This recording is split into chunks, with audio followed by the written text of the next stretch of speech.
ძველი ბათუმის ქუჩებში სამანქანო გზის სავალი ნაწილის გაფართოება დაწყებულია, თუმცა ეს პარკირებაზე დადებითად არასახულა.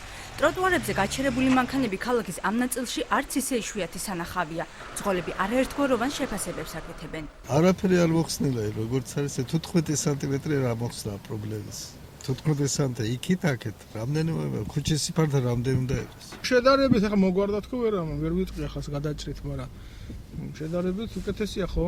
აუვლის შედარებით უკეთესად გვერდს მანქანას. ქუჩების გაფართოებამ გარკვეულად შეზღუდა პარკირება. კარგი იქნება რომ პატარა ქუჩას მოაკლონ და პარკირების ზონა გაეზარდოს. სავალი ნაწილის გაფართოება პარკირების წესების დარღვევის ფაქტებს რომ ვერ შეამცირებს, სატრანსპორტო ინფრასტრუქტურის მართვის სააგენტოს ხელმძღვანელიც ამბობს.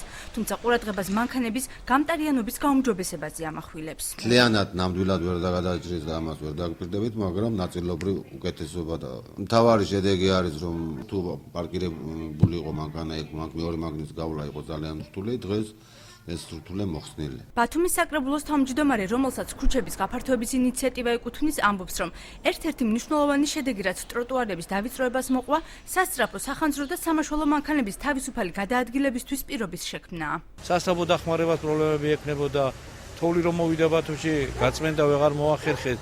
ამიტომ იზოლებული ვიყავით შესაძლებლობის ფარგლებში ქუჩები გაგვეფართოებინა. პარკირების ადგილების სიმცირის აღმოსაფხრელად ირაკლი ჩავლეიშვილი უკვე დიდი ხანია საუბრობს სპეციალური ნაგებობების მოწყობაზეც, თუმცა კონკრეტული ნაბიჯები საამისო თვითმმართველობაში ჯერ არ გადადგმულა.